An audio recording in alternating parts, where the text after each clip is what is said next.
Hey crew, it's Pitt, and I'm back with some more Esoterica. Today we're diving back into the Theatrum Chemicum Britannicum. We are reading aloud and discussing as we go along the various points that are brought to light by the text. It is not the format for everyone, but people do find value in it, so you are more than welcome to tag along as we continue our exploration. Before we begin, however, if you are unfamiliar with me, any of my unconventional beliefs, or if at any point in time I lose you in terminology, there will be several playlists linked in the corner above, in the box down below, along with the original source material, the link for my book where I teach you to do magic and live responsibly, and the links to get in contact with me directly, find services from me, or to support the channel directly so that you can understand who I am and why I say the things that I do.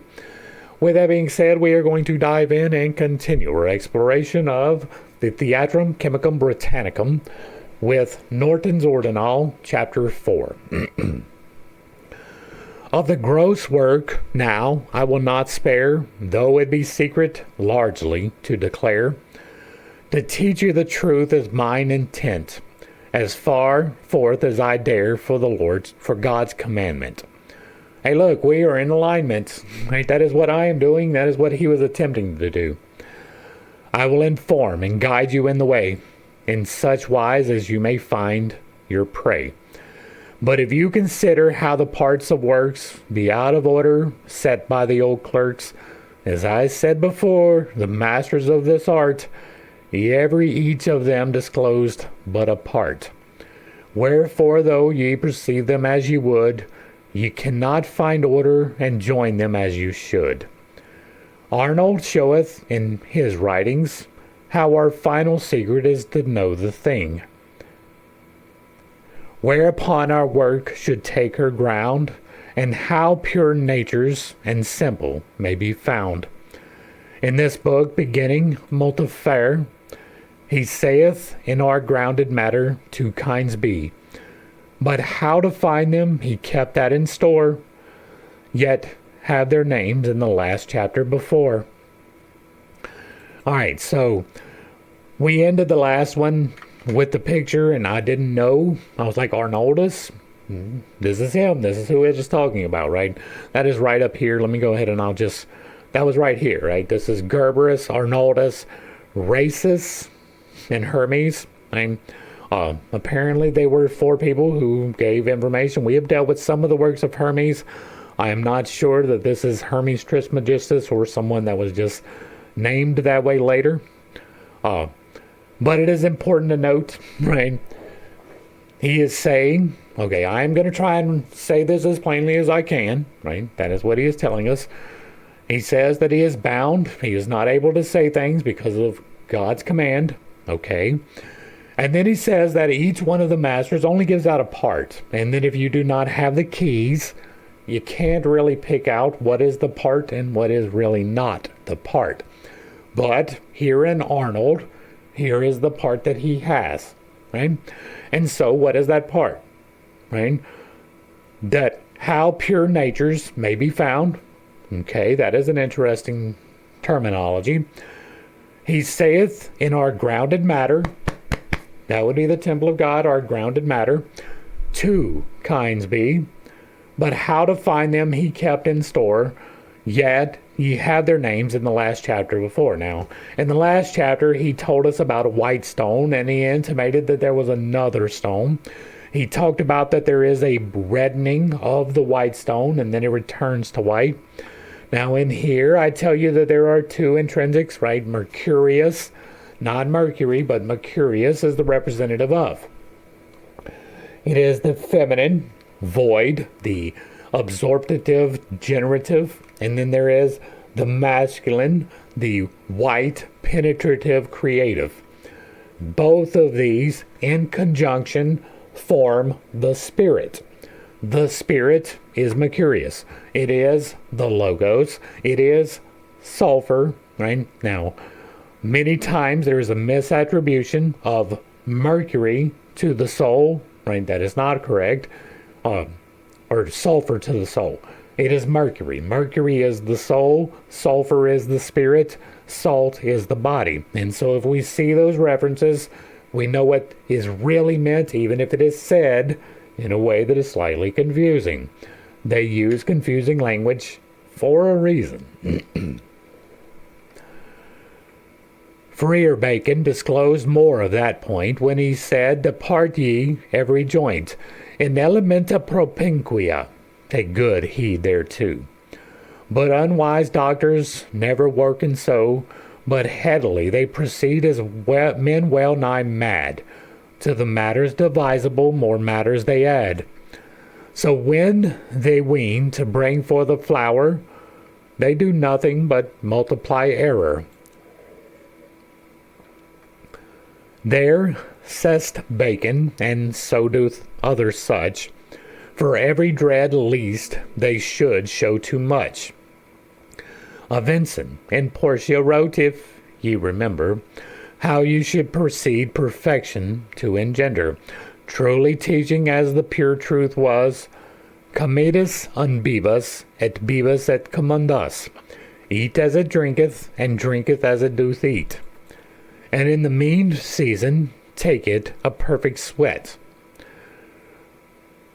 Races set the dietary, and spake some deal far, non tamen commedat res filetinater. Let not your matters eat over hastily, but wisely consume their food leisurely. Very interesting, right? We've seen through the course of these studies several cults that have started around eating, right? There have been cults that only eat bread. There have been cults that only eat meat. There are cults that deny themselves food. There are cults that overeat, right? These are all imbalances. Every single one of these cults was wrong in their application of what they thought was correct. There is balancing points, right? This is kind of leading into that, although not directly. I am going to add on to, right? Each one of these little 7 colored balls represents the virtues and the vices. There are 7 virtues, there are 7 vices. I have not discovered any more. I am constantly in the search, but I have not found any other correlations. Everything else can be considered a subsidiary of one of these, as far as I have been able to decipher. But there is love and wrath. That is the very bottom, right? That is kind of talked about before. Controlling your temper a little bit is that. Not giving away love in the wrong way, that's part of that. But this is dealing more with the secondary step, right? Which would be the next step up past the reddening, which is wrath. Actually, it's 2 steps up, right? There's lust and chastity, right? I don't think they've talked about that, but the order doesn't really matter all that much. The next step for me is going to be gluttony and denial, right? Gluttony is the overconsumption of the food, the drink, the substances. That is gluttony, not the emotional desire for sexual fulfillment. That is lust. Even though it takes place in a physical form, it is a spiritual thing, right? And lust is not merely just sex. It is, you have a lust for power. You have a lust to physically create, is more aligned with lust. Consumption is more aligned with gluttony. And so, this is probably speaking about the balance between gluttony and denial, which is going to be moderation, right? Eating in moderation is the way to go. You should not overconsume. That is obvious. You should not underconsume. That is less obvious, right? There is intentionality that goes with that. If you are engaged in physical activity, for instance, you should be, if you were on this path, you should be exercising regularly. If not daily, at least every other day. You should exercise regularly. That is going to necessitate a certain amount of caloric intake. When you are burning calories through exercise, you need to take it back. I'm exercising, right? This shirt, you see it's all loose. 6 months ago, this shirt was so tight on me that it was a little bit uncomfortable to wear, right? I am changing myself. I don't eat as much as most people, right? I generally eat 1 meal a day. It is a well-rounded meal. But when I am exercising, I have to take extra care to ensure that I am eating more protein, because if you exercise and you do not consume protein, your body will burn protein before it will burn fat. you will get rid of your muscle before you get rid of your fat if you are not consuming protein in exercise. If you are unaware of that, be aware of that. And so if you are exercising, you should up your protein intake. Right? That is eating with intentionality, but that is not overconsumption.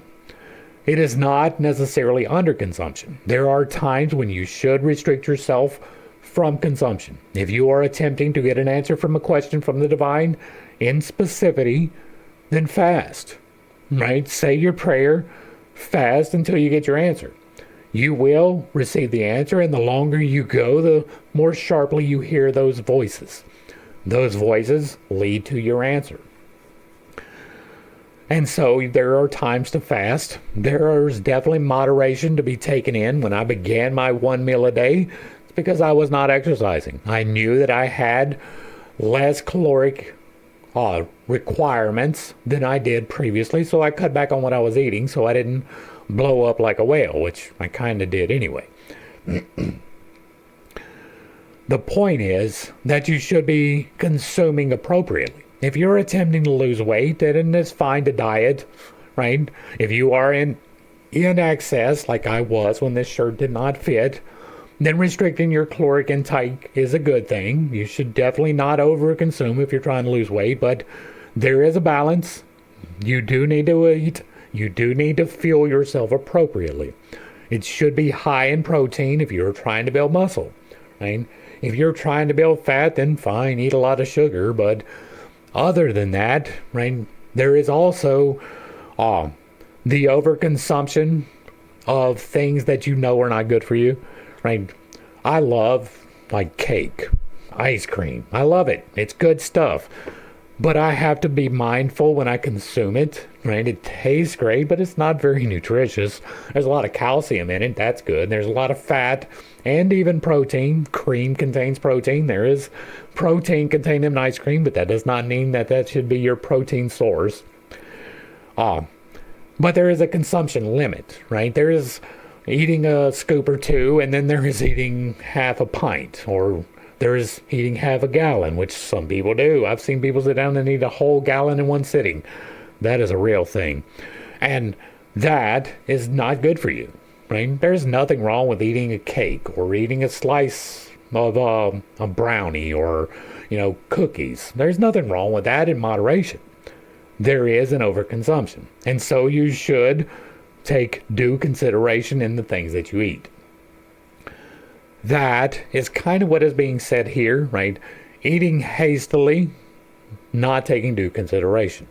Eating it because it is presented to you is not taking due consideration.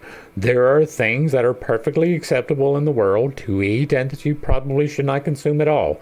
I am not going to try to give you examples. You can find those for yourself. But wisely consume their food leisurely. Now, leisurely to me is not going to be the right word. Now, that is don't gulp it down, right? That is leisurely. But not hastily is with due consideration. If ye apply it to this intention, vistasti terram and embriastiam, multiplicasti lucapitariam terram fructiferium in sasugenium et terranum sine aqua in exitus aquarium. If I have plenty of meat and drink, men must wake when they defire to wink. For it is labor of watch and pains great, also the food is full costly meat. I do not believe that that is a direct translation of this, right? There's multiplication in here. There is earth in here. Fructification, which is growing things. That is not what is said here. I do not speak Latin, right? I can pull out little bits. This Terra is earth. Terra. Inebriate is drinking alcohol too much. Inebriated is derived from that word. Vista is a look, so if you look upon the earth, and inebriated are multiplied, locus,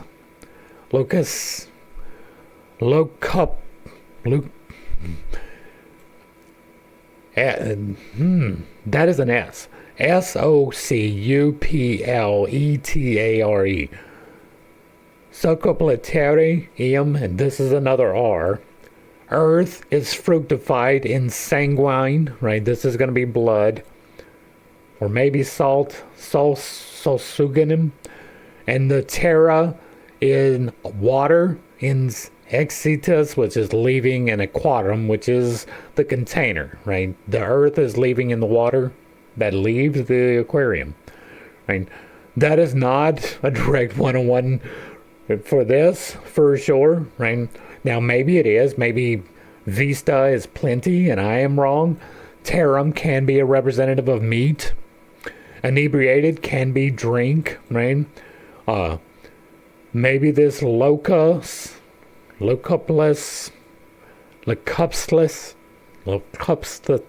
I can't get that word. So cuspitare. And maybe that has got something to do with the rest of this, but it's not obvious. All right, I'm spending too much time on that. Therefore, all poor men beware, said Arnold, for this art longeth to great men of the world. Trust to his words, ye poor men all, for I am witness that so ye find shall. Esto longanimus and suvius, said he, for hasty men the end shall never see.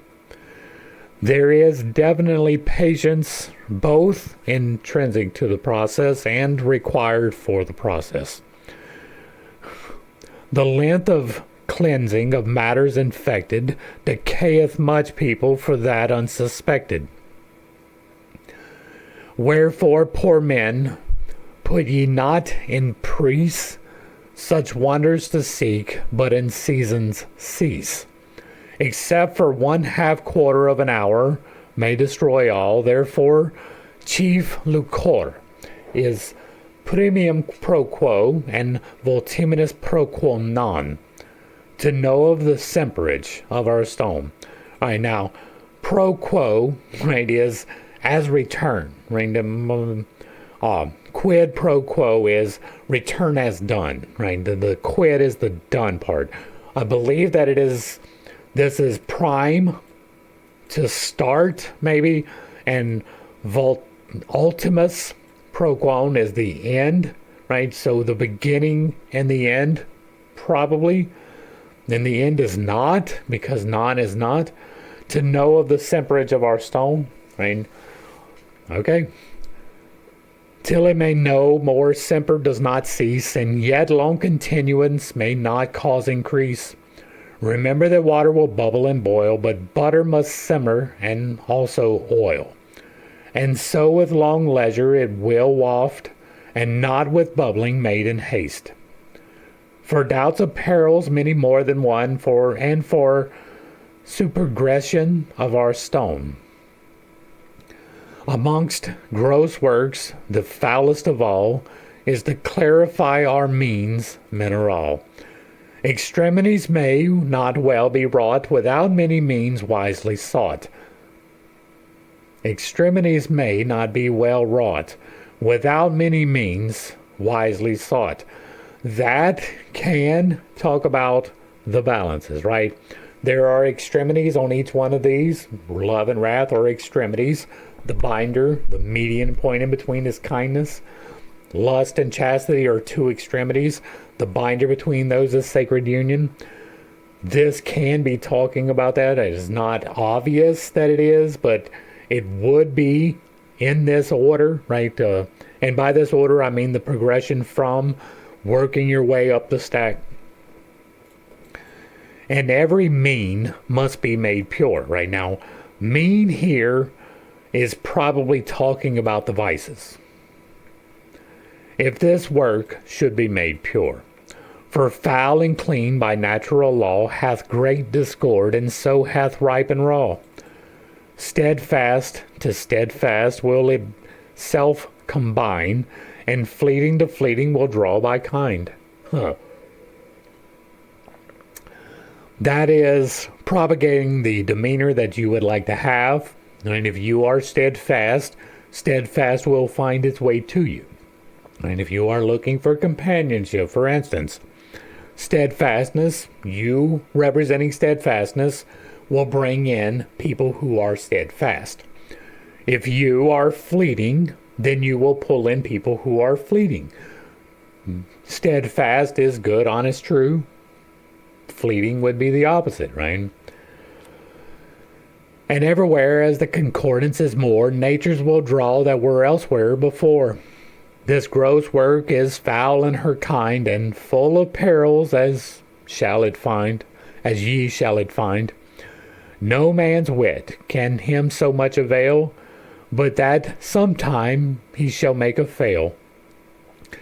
You will indeed fail. Failure is intrinsic to the process of growth. If you are not failing, you are not trying. I tell you that a lot too, right? Do not be afraid of failure, right? There are critical failures that can be detrimental, right? But don't even be in fear of those. That detriment may actually work out for your favor. As a matter of fact, it almost certainly will if you are doing the correct alchemy. There is really no failure until you are just giving up. As well as the layman, so shall the clerk, and all the labor the gross work. Whereof Anaxagoras said truly thus, Nemo primo fronte repetore discretus. Alright, so Nemo primo is man primarily in the front represents discreetness. I think that's what that says. And I once heard a wise man say, how in Catalonia at this day, magnetia with minerals means all. Magnetia, not magnesia. I messed up in the last video. That makes so much more sense now. That makes so much more sense now. Okay, yeah. In the last video, there was a reference to magnesia, and I was like, there is magnesia, so maybe it's referring to that. No. This is magnets. That's what it is. It's magnetia, right? The magnet. Catalonia was one of the first places that discovered the magnet. Fairly positive, right? The first recordings, anyway. I'm sure it was elsewhere prior. Magnetism is the key to all of this. If you look at the name of this book, right? A Beginner's Guide to the Mechanics of Electromagnetic Manipulation and Energetic Manifestation. Magnetics are inseparable from the process, right? The pulling of the energy is dependent upon magnetics. And so now that makes sense. But made it to sale, if ye for them call, whereby the hands of a cleanly clerk shall not be filed about so foul a work. And long time sooner your work, I understood, should be far onward beforehand. For if you should make all things as I can, you might be weary before your work began. The philosopher's work does not begin till all things be pure, without and within, and pureness is balance. It is not leaning into the virtues that will lead to bad repercussions, just as much as the vices will. But the true philosopher's work does not begin until you have done the process of balancing both the vices and the virtues. I mean, that is the work, but the secondary part of the work, the actual manifestation half of that, does not take place until you are on the third step. We that must seek tincture most precious must needly avoid all things wild and vicious. Of manifold means each hath its property to do his office after his degree. With them hid things be outset, some that will help and some that would let. Yeah, our apothecaries to dress them can no skill, and we to teach them have no manner of will. Whereof the cause truly is none other, but that they will counterfeit to beguile their brother. C. Aleister Crowley. C. Elvis Levi, both of which I have done and both of which are terrible references. Rather, then they will take the pain thereto belonging ere they should it attain. It is their use whereof my heart is sore, much to desire and little to do therefore. Who would have true work, he may no labor spare, neither yet his purse, though he make it bare. And in gross works he is furthest behind, that daily desireth the end thereof to find. Alright, so he who would have the true work, he may no labor spare. You should be fully engaged in a labor, right? Now, what that labor is going to vary greatly upon you. My labor is here. I do this every day, right? Almost every day. There are days that I take off. You probably don't even notice it because I record some of these in advance. As a matter of fact, these days I am recording more of them in advance because it is less uncertain what I am doing. But this is labor for me, right? It is not onerous labor. It is labor that I have freely chosen. It is labor that I am earnestly endeavored in. On top of that labor, I have housekeeping duties. I am a stay-at-home dad, right? Although my children are grown, I'm a stay-at-home husband. I am on Social Security disability because of an injury that I am in the process of clarifying. I take care of the house. I cook, I clean, I do the dishes, fold the laundry, all of the stuff. That is me. I cut the grass, I maintain the outwards and inwards part of the house. That is a labor that I cannot spare. In addition to that, I have other endeavors as well. I'm constantly investigating new sources of information. That is one of the things that I do over here quite diligently. Maybe even a little bit too diligently sometimes. I am perusing news. I am perusing other things that will lead me to greater explorations for us. I am checking out other content creators in the same area to see if any of them have an idea. There's a couple, right? Tim Walters, right? Seems to have a fairly good idea about some of it. I don't think he's got all of it, but he is definitely on the path if he should so choose. And it's so funny because he calls himself a Knight of the Rose, and I don't believe that he has finished the process of actually attaining the rose. It's a little bit wild, but people have their own understandings of things, and it doesn't have to be mine. He is accomplishing things. They are beneficial things, and he is well outside of his comfort zone doing so, and so he probably knows what he's talking about, at least a little bit. Jason knows what he's talking about. There are others, right? There are different people that we have found. We may not have discussed them here, so I can't say we found them, but I have found them and I am investigating them. Robert Grant was one that has kind of been dismissed, right? There are others, right? I am constantly in that endeavor. It is labor that I cannot put off, right? I could put it off, right? It's not intrinsic that I spend all day sitting around watching people talk to me. I don't. I mean, I spend too much time there. I will freely admit that, but it is not all day by any means. All of that is to say that there are various labors that you should be engaged in, right? Me doing this is a labor. Me taking care of my home is a labor. Me investigating new sources of material, that is a labor as well. I also labor towards recreation, right? I play video games. That can be considered labor, although it's not work, right? But it is something that you are engaged in. Recreation is part of the process as well. You should be taking the time for recreation, whether that is electronic recreation in the form of a video game or whether that is communal recreation in the form of a sport, right?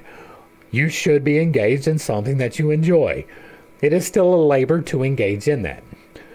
There are various labors that you should be engaged in. There are some that you should not, right? You should not be dealing drugs, right? There are various, you should not be stealing from people, right? Those are labors. They're just not good ones. In the gross work, no labor spare, neither yet his purse, though he make it bare, right? Sparing your purse is going to be leaning into greed, right? Now, that does not mean that you should throw away your money for no reason, right? If you see a beggar on the side of the road and he is asking you for money and you are led to give him money, that is fine, right? There is nothing wrong with wanting to be charitable. But if he is there every single day with not making any attempt to improve his life, but simply relying upon someone else's charity to help him sustain himself, that is giving your money in the wrong spot, right? Those are both, those seem incompatible, but they're really not. If you are led to charity, you are meant to give charity. But giving charity can lead to detriments for other people. That is one of the problems with our system of taking care of everyone, as honorable as that seems to be. The SNAP program, the governmental assistance for housing, has led to a dependence upon that charity. That is bad, right? There are people, such as me, that needed it, right? I'm in better shape these days. I am working to get off of Social Security disability. That is a goal that I have, right? This, I hope, is going to lead to that. I am working myself physically, mentally, in all practicality away from that requirement, right? But when I got injured and I had trouble walking, I had trouble performing the basic necessities of life, I needed the assistance. I needed that safety net. Now, I paid into that safety net. I maxed out my benefits by the age of 25. I worked hard, right? And so, that's not a reliance upon, but it is a need of. Then there is the reliance upon. There are people that are perfectly capable of getting out and getting a job.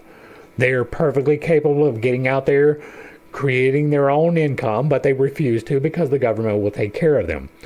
That is an intrinsic difference, right? You should be giving charity to those who need it. If your neighbor breaks his leg and is unable to cut his grass, help him out, cut his grass. Do not require recompense for all that. Do it out of the kindness of your heart. Don't deny that labor. Do not spare that labor. That is charity in the right way. If you know that there's been a death in the family and these people are grieving, bring them food, right? Feed my people, right? That is charity. They may not even need that charity, but they do because their loved one just died and they don't need to worry about fixing food, so you can do that, right? That's not creating a dependence upon you. That is being charitable. Do not spare your purse. That does not mean that you are to give away all that you own and go and follow anyone. You are meant to have things, but in the case where you can help, help.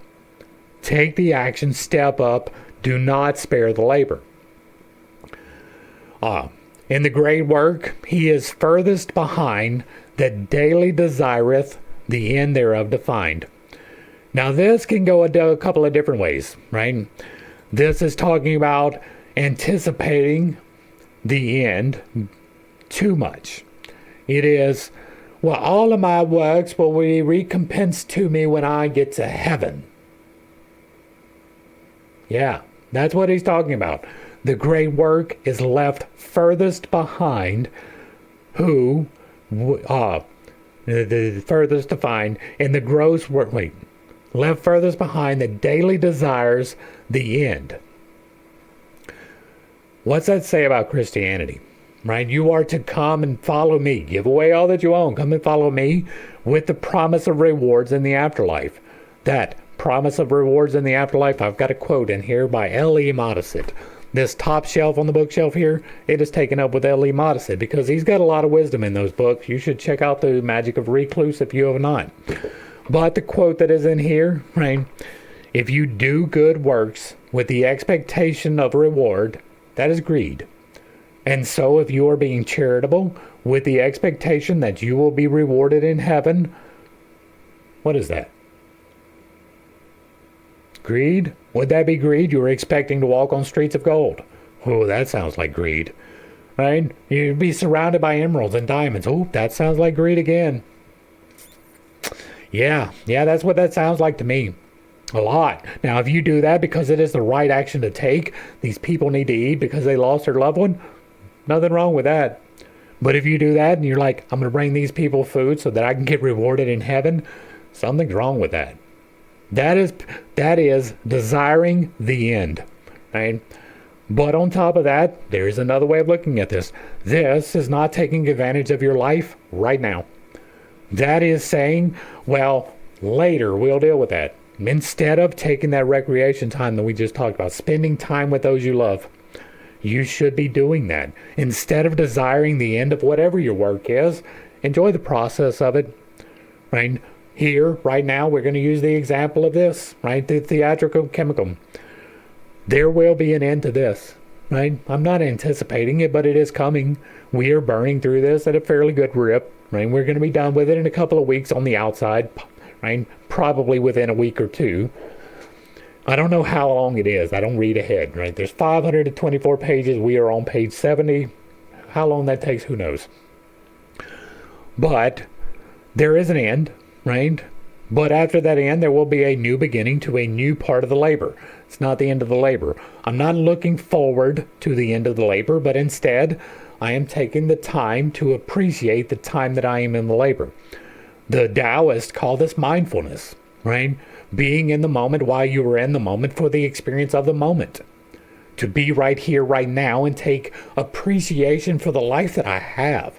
I get to wash dishes. This is something that, there have been points of contention in my life that most people would not deal with, right? My wife is extremely annoyed with me because I am the homemaker, right? Since I was injured in 2011, I've been responsible for washing the dishes and the clothes and doing all of the things.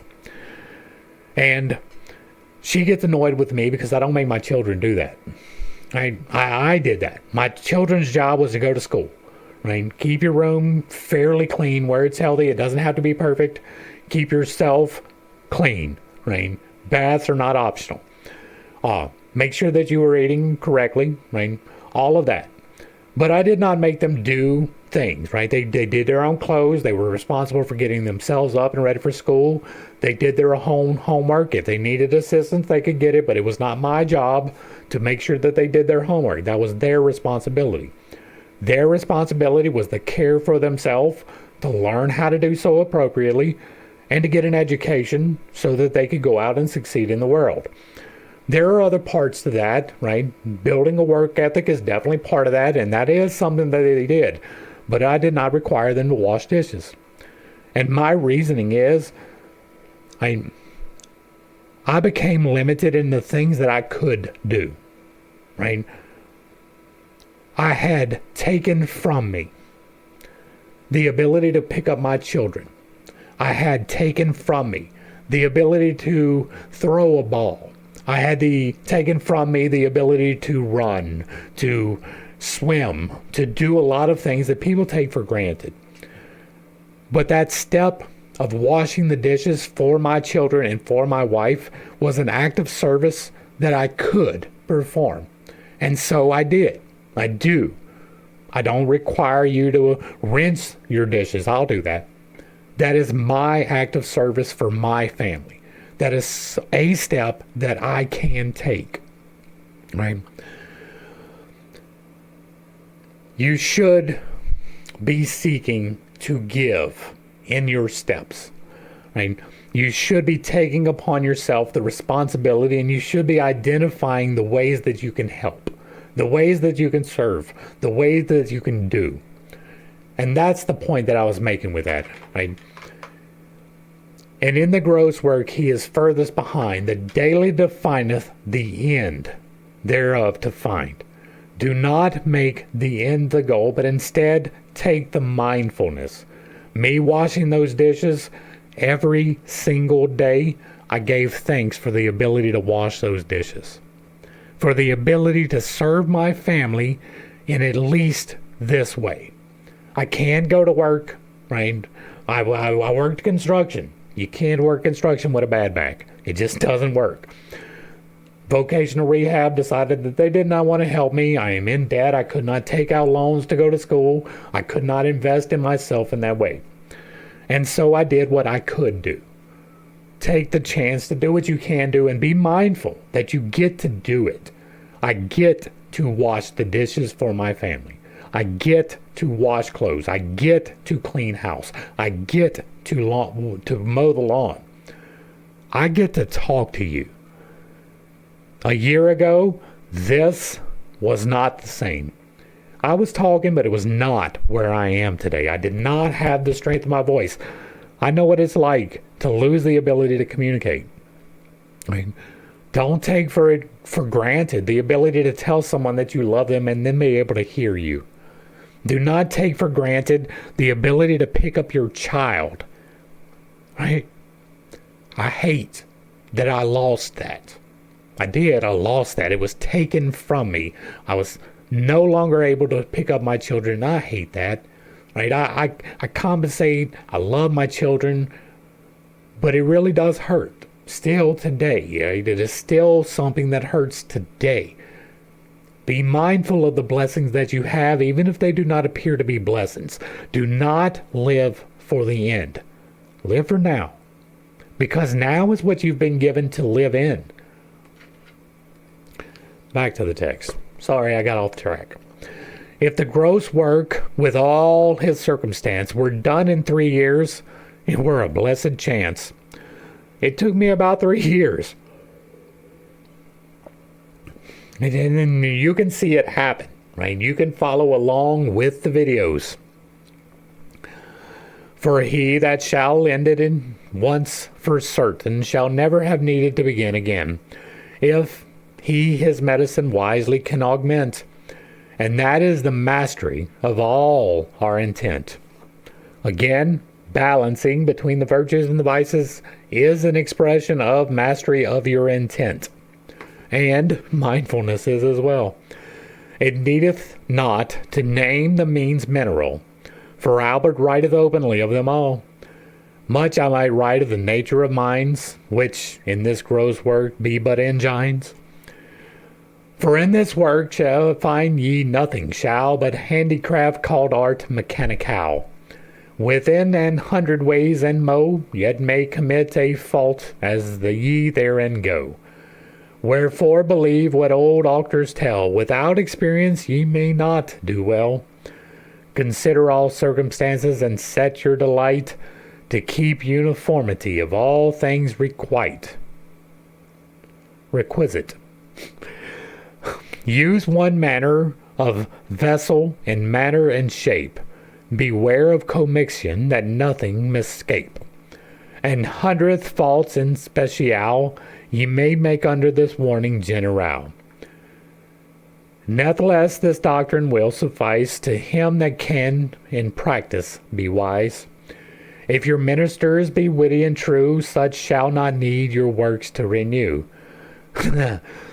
Ministers in this instance is going to be friends, right? The people that you surround yourself with is who you will reflect. We talk about that quite often. It is the 5 most specifically, right? The 5 people that you spend the most time with, you will reflect. They will reflect you. You will reflect them. It becomes a thing, right? You get inside jokes. You get all kinds of actions that you take and understand as a part of your particular club. Be very intentional in who you allow in there. If you have 4 people that are higher than you, right? Higher is a relative term, not necessarily an intrinsic one. And you have 1 that is lesser, right? The 5 of you will bring up the lesser one, but the lesser one will bring you down just a little bit. If you have 4 that are lesser and 1 that is higher, the 4 that are lesser will bring down the 2 higher. You will bring them up a little bit, but they will bring you down more. Be careful with whom you surround. Only surround yourself intentionally. Now, you go to work, you don't have a whole lot of decisions in that unless you are the boss, right? But everywhere else in your life you do. You get to choose who you surround yourself with. Make sure that you are surrounding yourself with people that will help sharpen you as opposed to dull you. Therefore, if you will avoid all dread in the gross work, do by my rede. Take never thereto no household man. Thy be soon weary as I tell can. Therefore take no man thereto, but he be waged, however you do. Not by month as nigh as you may, not by the week, but by the day. And that your wages be to their mind better then than elsewhere can find. And that they need not for wages sue, but that their payment be quick and true. For that shall cause them to love and dread, and to their works to make good head. No doubt leave they be put away for negligence of them in one day. This is interesting. Hold on. Take never thereto no household man. Well, you know what that is? That is a slave. Right? And he tells you that because of the differentiation here. Therefore take no man thereto, but he be waged, but that you pay him. And in addition to that, not necessarily a monthly wage, not a monthly wage or monthly or by a week, but instead set the wage by the day. Now today we do it by the hour, right? We have gotten a little bit further along in the progression. It is by the hour. Now here we go. And that your wages be to their mind better than they elsewhere can find. One of the things that I am doing over here, right? I have a lot of goals on this channel, right? We are here to spread knowledge. We are here to bring enlightenment. We are here to help people find the way. We are also here on a path of financial gain, right? I have several endeavors besides the book that I am working on. You can make out right there, this black square, right? You used to be able to see it because it was behind me, but that is a map. I have created a map of a world that is, in particular, Atlantis, and this world is for a video game, right? I could write a novel. I'm not really good at that. I've done it before. It did not turn out that well, right? I have another book out there almost nobody could find it. You have to be very intentional. But, like, I don't promote that one. I promote this one. I don't really promote the other one. And it was several years ago. I am in a much different place now. I don't know that I would have written the same book at all. But this is something that is constantly evolving. It is something that I am working upon. This is going to kill Skyrim, right? The Elder Scrolls is going to die whenever I finally get this done. Simply because the storyline is more cohesive. There is a lot more relativity to it than a lot of the things. Like Skyrim was kind of pushing the limits for some of the things from the Elder Scrolls series. If you didn't play Daggerfall or Morrowind, you probably don't know what I'm talking about, but it got a little bit wild in Skyrim. Right? They leaned into some more current political topics than they probably should have. It appears that Elder Scrolls 6 is going to be much worse than that. Right? And so I say that I'll be the death of the Elder Scrolls if they ever get out, but it's if I ever get out as well. But the point of this is so that I can do this, right? So that I can here do this. I want to be, this is one of the goals, right? I want to be the example for ethical capitalism. And then there are several caveats to that, right? First off, if there is a law that requires you to pay this amount of money to a human being for their work as a minimum, that is never going to be enough. As long as it is a requirement that this money is the least that you can pay, it is never going to be enough. What I want to do is to be an example of going above and beyond, to quote Napoleon Hill, to make sure that I am paying everybody better than the average industry standard. Everybody. In addition to that, I want to pay retirement, right? If you stay with me for an extended amount of time, like you're not going to pick it up in 5 years, but if you're there for 20, you should have a retirement that comes from the company, right? Not these half-assed pensions that had no real planning back in the day, but instead an intentionally set out design that if I bring this person on, we are providing health care, vision, dental. God, dental was important. All of these things, right? Above and beyond anything else in the standard. Anything else, you will be paid better than you could get at Bethesda. You will be better than you can be paid at Squaresoft or whoever else.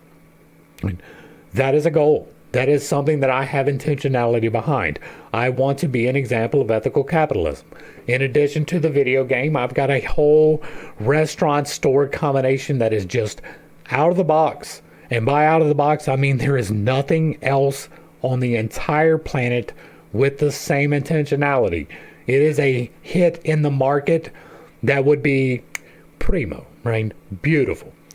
I want you to come and work at this store and want to work at the store for 20 years without having to worry about, well, I have to get a second job, right? I want to pay you above the industry standard to a point where it is well taken care of to be an employee of Shifted Paradigms LLC. Right? That is my goal. That is my intentionality for making money, is to give it away as fast as I possibly can. Me and my wife can live off of $50,000 a year.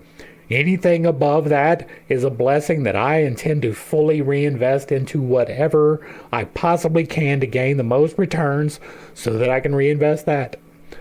That is the goal and intentionality that I am desiring. And that is exactly what he is talking about right here. This is not, well, get as cheaply as you can, whoever you can, to take care of you, right? And by take care of you, this is talking about somebody to cook your food, somebody to clean your home while you are doing other things, right? Not servants, but people in service. There is a difference. That is the intentionality. I set myself out and I do my prayer for you every day, every single day, right? I'm out there, I'm praying for your benefit. I'm praying for your best path as well as my own. But I ask every single day to be the example of ethical capitalism. I ask to be put into a position of leadership so that I can do so. I want to invest my own money into these projects so that I do not have to answer to investors when I decide to pay somebody above the industry standard. Right? That is why I try not to fundraise. Right? I want this to come from my efforts. I want to spend the money that I earn on this so that there is no contention with anyone else when I set that example. Right? Elon Musk has done that in a lot of ways, but he's still, in my estimation, focused kind of in the wrong directions with a lot of it. There is more that he could do. Right? I don't want that to be said about me. I want to throw away money just as fast as I get it. I do not want $1 billion. If I have $1 billion enterprise, all of that money is going to go to help other people. All of it. Right? And by help, that is not charity. That is giving them a job. That is giving them a job that sets the industry standard for whatever industry it happens to be in. That's what he's talking about. That your wages be to their mind better than they elsewhere can find, and that they need not for wages sue, but that their payments be quick and true, right? That you give it to them on time, and that shall cause them to love and dread, and to their works to take good heed. That is true as well, right? If you are being paid above the industry standard, you are going to care for that job more. What are the requirements, right? I've got this intentionality, but the requirements are going to be that you have to be the right fit for the job. I'm not going to play this game of, I'm just going to give it to whoever just because. That is not going to happen. You have to fit or it is not a fit. That does not mean that you have to be perfect, but you got to have the right attitude, right? You cannot come to me with a victim mentality and get employed. That will not happen. I will be in charge of the hiring and firing for as long as I possibly can. And if you have a negative mindset, you will not get hired. But if you got a positive mindset and zero skills, I will put you to work. And they will take good heed. For doubtless their way they be put away from negligence of them in one day. Right? And that is, they would fear to lose the job. Household men will not do so. From this work, therefore, let them go. And that is slaves. If I had known this and had done so, I had avoided mickle woe. Also in this work must be liberty, without impediment in every degree. Holy shit, excellent. I am in 100% accordance with that as well. One of the warnings that I give in this book is that you should do nothing to someone else without explicit permission. That includes healing, right? If someone is healing or if someone needs, got the hiccups. If someone needs healing and you have the capacity to do so, if you have a reasonable expectation that they would give consent, then it's okay, right? If they are unable to say something, if they're unconscious and you can energetically, right? This has nothing to do with CPR or first aid. This is entirely dependent upon energetic work. You should do nothing without express consent. If someone is dealing with an injury or an illness or a sickness, and they do not give you express consent, whether you offer to help or not, if they do not say that they want the help, if they do not give express consent for healing, that is part of their lesson. And you are not allowed to take part in healing that. That can be hard for healers, right? I deal with that daily. All of the miracles that have happened to me have been witnessed by people external, right? The people intrinsic to my life, like, you can take it with a grain of salt. We are tangentially related through the internet. You have seen me speak in lights, right? You hear my sound in waves that come from your computer or your phone or wherever you're listening. But the people who know me, the people who have seen me for the last 20 years, because most of the people older than that are no longer around, but they can see, right? I could not walk and now I run. I could not talk and now I sing, right? These are physical manifestations that have happened, miraculous things. And still, they don't want help. They are dealing with issues that I could probably help with and I can't. That bothers me, but it is their free will. They have to come to it freely or it does no good. You have no right to try to change somebody outside of the way that they wish to be changed. If they do not wish to align with you, you have no right to drag them along. If you change your life, that is fine. You change someone else's life, that is not. They have to change their life. That is their decision, their free will. And if you interfere with that, there will be repercussions for you. And yes, that does include healing. Also in this work must be liberty without impediment in every degree. With diverse comforts, pains to relieve, release of labors continual which may not cease. Else anguish of labor and melancholy must be the cause of your works to destroy. Yeah. I am in agreement for all of the things that I just said. For the gross work it needs to show no more, for old men have taught the remnant before. But what is necessary that they left out? This book showeth it without doubt. Wherefore this little book, the ordinal, is an alchemy, the complement of all. The chapter following, convenient for a clerk, showeth the counsels of the subtle work. And we have another illustration. I'm not sure whether this is supposed to be for this chapter or the next one, because the last one wound up being for the next one. But what we have here is a man and a woman on either side of this man who is doing the work. We have the sun, the moon, the balancing scales. We have a tumbler of some sort, probably for combination. You have over here the distillation process. I'm not sure what this one is, but this one appears to be distillation, right? There's a lot of symbology that is contained in these works. This one is entirely birds. Interesting. Very interesting. That's probably representing a step in particular, right? And then it goes into chapter 5, which we will be back to because that one is 20 pages long and it's going to take a minute. But that's going to bring us to the end of chapter 4. So hopefully I brought a little bit of enlightenment and not too much confusion to a series of somewhat difficult topics. I understand I hold some unconventional beliefs and I do have a tendency to step on toes when I relay those. It is not intentional, but it is not something that I apologize for.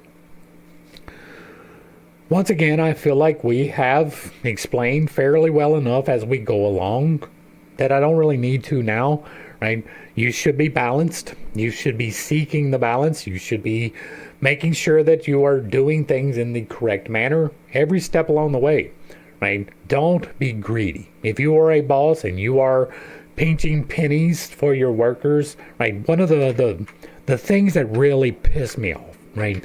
Like really just sets my fucking gear to grinding, right? You could throw sand in the oil pan for this one. Is when you have a business, right? And it's fairly successful, but it is built upon maintaining that minimum wage, right? McDonald's is an excellent example, right? McDonald's is dependent upon minimum wage, right? Now, there's caveats to that. That job is meant to be to get an introduction into the workforce. All minimum wage jobs are meant to be an introduction into the workforce. But Walmart's another good example, right? But they pay the very bare minimum, the least that they can with very few exceptions. But the CEO's got a private jet. He's got yachts. He's got multiple homes and multiple locations. And his workers are struggling to eat. That is a moral deficiency. You have failed as a human being. If you are living a life that is completely disconnected from the reality of your employees, you are doing life wrong, right? That was my motivation for the ethical capitalism thing, right? I saw it in real time. I worked at a company, and I won't disclose it, although I probably could, where I managed a laboratory. And when I went into that laboratory, they were 3 weeks behind. Every single test that came in took 3 weeks to get out the door. I turned that around. I mean, I went in there and I turned that around to a 2-day turnaround. And those are minimums, right? It takes 2 days to prepare the product and to test the product and give the report. It took those 2 days to do it. All the rest of that time was idle time that somebody else was not being diligent about. And so I completely turned that around, and it reflected in the bottom line. And when the time came around for a raise, they would like, oh, here's 10 cents an hour. And I made my way to somewhere else, right? But the boss is doing very well. The boss has no problems whatsoever. He's got a brand new car. He doesn't have to worry about paying his bills. I did, right? I had to worry about it. I was having trouble making my bills. But he doesn't by a long shot because of the profit that I brought to him, that I personally brought.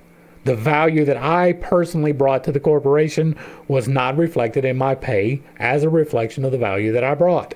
And so I left, right? You should be taking care of the people who are employed for you. If you are not, you are a shit human. You have failed humanity. Like the test of, not the people of. You have failed the test of being human. If you are making $100,000 a year and you are employing anyone for longer than 6 months, right? 6 months is a good determinant of whether somebody is going to work out or not. If you are paying them past that point, minimum wage, you're a shitbag. You need some serious work. And like, I don't unequivocally say that you're non-redemptive, but you're probably not going to seek redemption. You probably think you already have it. You probably walked down that aisle quite proudly, and you said your little prayer, and you got dunked in the water, and you got back to work, and you shit on your employees. Right? No true reflection of change whatsoever. Just go down the aisle, say the religiosity, you're fine, no worries. No, you got worries. You are tied up in greed. Your whole assets are just ate up with it. But that's your choice. You can choose it. I can't stop you. I'm not even going to try. I have no right to try. Right? I can't just be like, oh, you're a shitbag. Ain't nobody that's actually in that position is watching this video. If you are, I don't apologize. Oh, again, I'm rambling. Take the right action. Check yourself. Be correctable. Make sure that you are treating human beings as human beings. It really is that simple. If you like what I'm doing over here, let me know down below. Give me a like, a share, a follow, throw me a comment. Whether you agree or disagree with anything that was said, put it in the box down below. And if it remains respectful, it gets to remain up. If you really like what I'm doing, hit me with that super thanks. Consider joining for a membership or picking up a copy of my book or even reaching out to me for the various services or to directly support the channel through the links provided down below. To the crew, thanks for hanging out. I appreciate every single day that you are here with me, and I am praying for you every single day. Until next time, I love you. God loves you. You are perfect, whole, and complete just the way that you are. And this has been pittstake. Peace.